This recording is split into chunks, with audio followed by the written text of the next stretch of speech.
Lijep pozdrav svima i dobro nam došli u novi video. S obzirom da je dosta pratitelja našeg kanala izrazilo želju da snimimo videe o tome kako koristimo naše povrće i čuvamo ga za zimu, vrijeme je za još jedan recept. Ovaj put se radi o šarenoj salati koju ćemo spremiti na vrlo jednostavan način. Ovo je salata koju mi jako volimo i koristimo cijelu zimu, a pored toga jako je i zdrava, pogotovo kada se u nju stavlja domaće povrće. Razno povrće je dospjelo i vrijeme je da iskoristimo sve što imamo. Ukoliko ste slijedili naše savjete o uzgoju, vjerujem da i vi sada imate već dobru berbu. A mi ćemo prvo da u vrtu i plasteniku uberemo sve potrebno povrće, pa onda da krenemo sa izradom. Za izradu ove salate potrebni su nam paprika, paradajz, mrkva, kupus te luk. Svježe ubrano povrće je najbolje za ovakav način pripreme. A kada sami uzgojite plodove, sigurni ste da konzumirate kvalitetno povrće za koje naravno znate kako je uzgajano. Sljedeći korak je da temeljito operemo tegle kako bi izbjegli eventualno kvarenje gotove salate, te provjeriti da li su svi poklopci iskoristivi ukoliko koristite tegle od prije. Nakon toga ih stavljamo na sterilizaciju na 160 stepeni nekih 10 minuta, nakon čega ih ostavljamo da se ohlade prije nego stavljamo salatu. Svo povrće je potrebno temeljito oprati i ukloniti nečistoće, jer će samo zdravo povrće biti dugotrajno u našoj salati. Trule ili oštećene dijelove povrća potrebno je također ukloniti. Mrkvu je potrebno dobro očistiti sa četkicom, a za to je ovaj put zadužen naš mali pomoćnik. Za pasterizaciju naših tegli odlučili smo naložiti vatru vani kako bi izbjegli vrućinu, te ju pripremamo na vrijeme da se ona lijepo rasplamsa dok mi pripremamo povrće za salatu.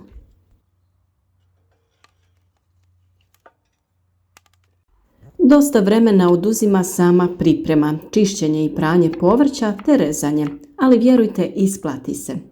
Prvo ćemo da narežemo luk, prepolimo ga i režemo na tanke trake. Nećemo previše sitno kako bi se njegov okus i prisustvo u ovoj salati kvalitetno osjetilo. Ova salata se naravno prilagođava vašem ukusu, pa možete da ju radite onako kako vi želite.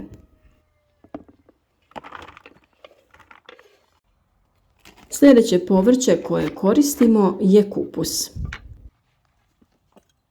Potrebno ga je sitno narendati ili narezati kako bi se što lakše ukiselio. Meni je draže kada je jako sitan, tako da ću ja koristiti ovu spravicu koja se inače koristi za guljenje. Ova rebrasta je baš namjenska za rendanje kupusa.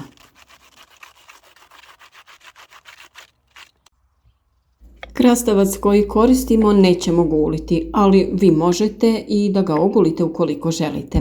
Maknemo krajeve i sa istom ovom spravicom tanko ga narendamo u salatu. Dobro je da svo povrće bude otprilike iste debljine kako bi se ravnomjerno ukiselilo.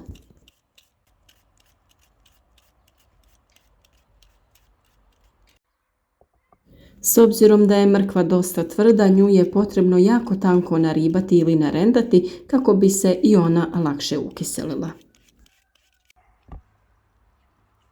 Sljedeću dodajemo papriku, mi smo koristili žutu, ali vi možete koristiti i različite boje paprike ukoliko to želite. I nju ćemo također jako tanko narendati.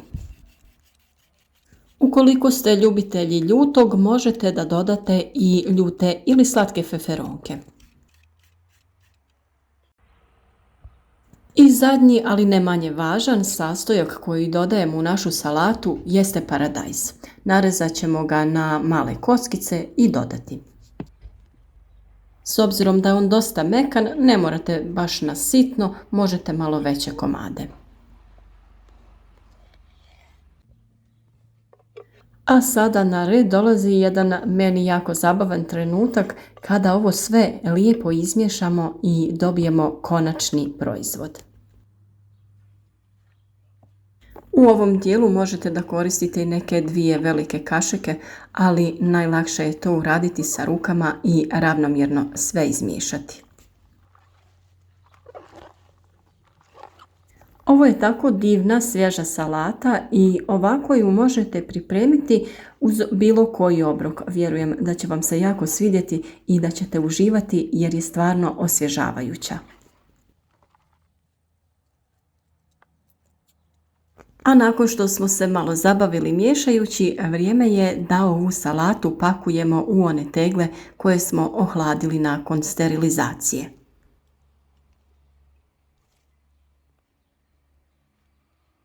Tegle je potrebno jako dobro napuniti, znači slobodno pritisnite salatu kako bi što više stalo u jednu teglu. Naravno, ovaj dio oko grla tegle ostavite slobodan kako bi mogli dodati ostale sastojke i vodu.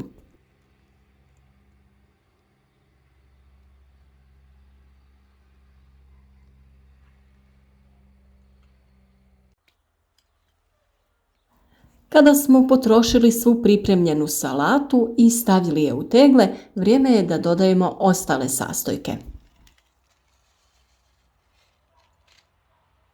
Ovo je osnovni recept koji ja koristim kada pripremam većinu zimnice. Prvo što dodajem jeste biber u zrnu, po nekoliko zrna, ovisno kako ga vi volite koristiti.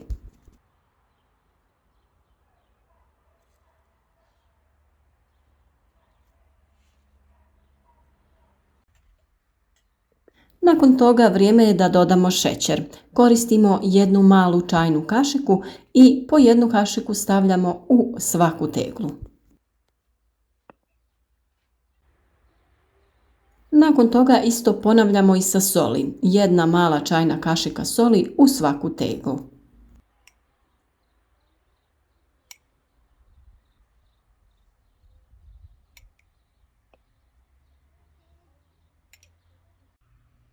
I zadnje što dodajemo jeste jedna mala čajna kašika esencije od 80%. Ukoliko ne želite da koristite esenciju, možete da ju zamijenite sa 3 male čajne kašike običnog alkoholnog sirćeta 9%. Nakon toga dodajemo hladnu vodu.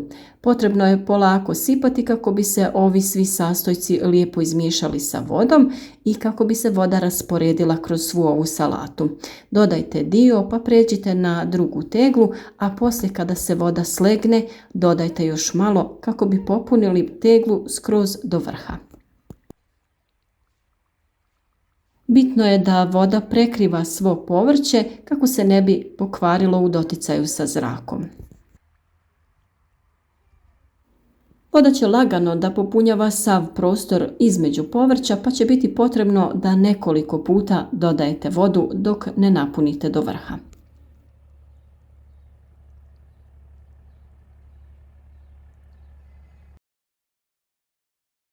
Nakon toga sljedeći korak je da stavljamo poklopce i da ih dobro zategnemo kako bi naša zimnica bila sigurna i kako se ne bi pokvarila u doticaju sa zrakom.